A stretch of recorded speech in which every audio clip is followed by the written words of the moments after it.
John, you covered the president's speech last night on Afghanistan. You've been covering this war since it began.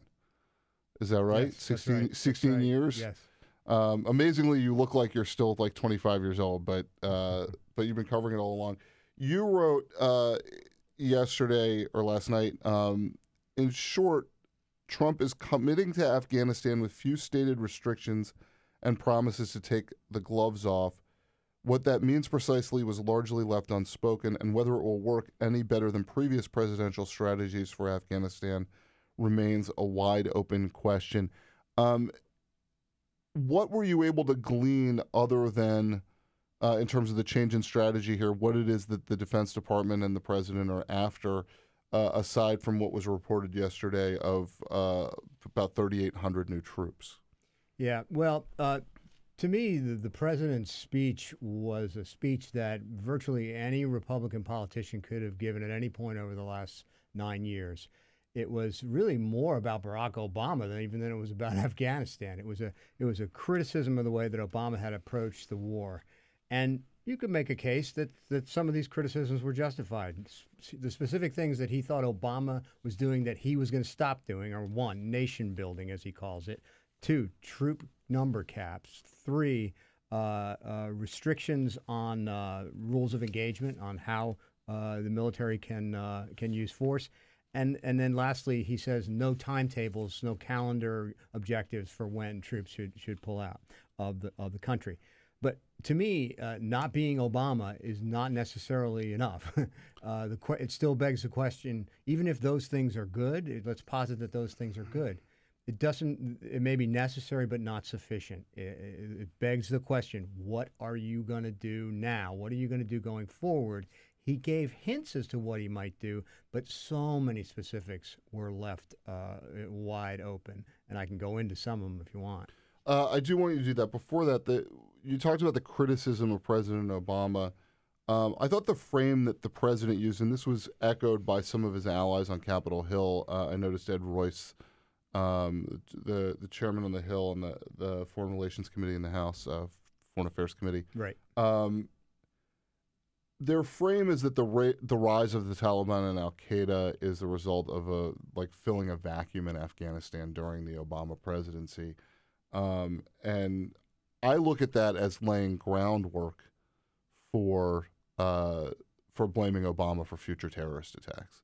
They sort of they say, look, we haven't done the job in Afghanistan. There has been a vacuum, and if we leave, there will be a bigger vacuum, a staging ground, if you will, for these guys. Did you read it that way, or did you think that was less of an important? I won't argue with you on that point, but I actually hadn't even considered that as an element of it. Okay, fair enough. But one of the things that struck me it's pretty incredible that the president of the United States gives a speech about what this country's going to do in Afghanistan, and doesn't say that he's going to that he is going to increase troop levels, and B, specifically how much he's going to increase them by. All the stories today, the headlines and the leads were about troop increases.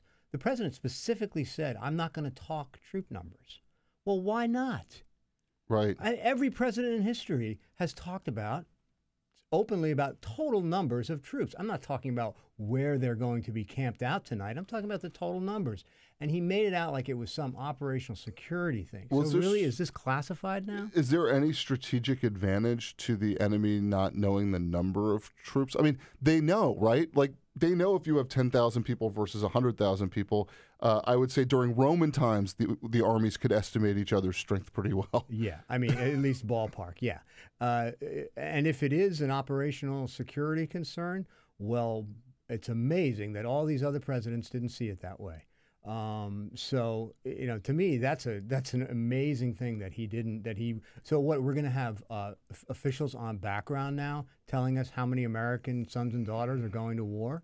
The president of the United States gives a speech and he can't say that? He refuses. He's sending people to war and refusing to be honest about it, about how many he's sending. I think it's a problem. And pretending that it's in a democracy thing? I think it's a problem. Yeah, it is. It is. And I mean, that's just one huge open question when I talked about lack of specifics. There's lots of others. Let me ask this. our allies know how many people we're sending, right? I mean, this is a coalition force. Yeah. Yeah, it's not exactly going to stay secret.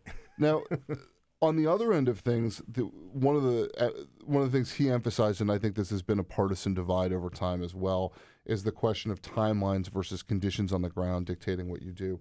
Mm-hmm.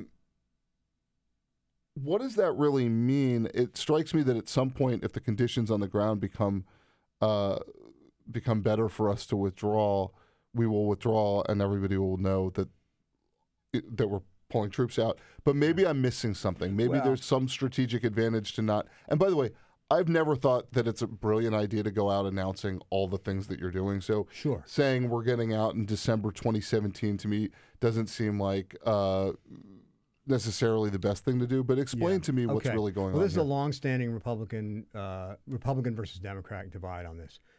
Democrats always thought, most of them, that setting a date and saying, okay, by this date, we're going to cut our troops in half, or by this date, we're going to pull out of the country entirely, was a way of goading the Afghans to get off the dime and start to do more for their own security, for their own governance, okay?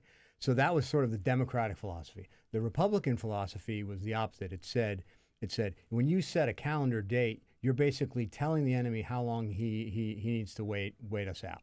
And you're also not sending a signal of commitment to friend and foe alike. So, I'm not going to resolve that debate, but that's really where the fault lines have lied. But let's back up. There is no calendar deadline right now. Trump did not inherit one from Obama, okay?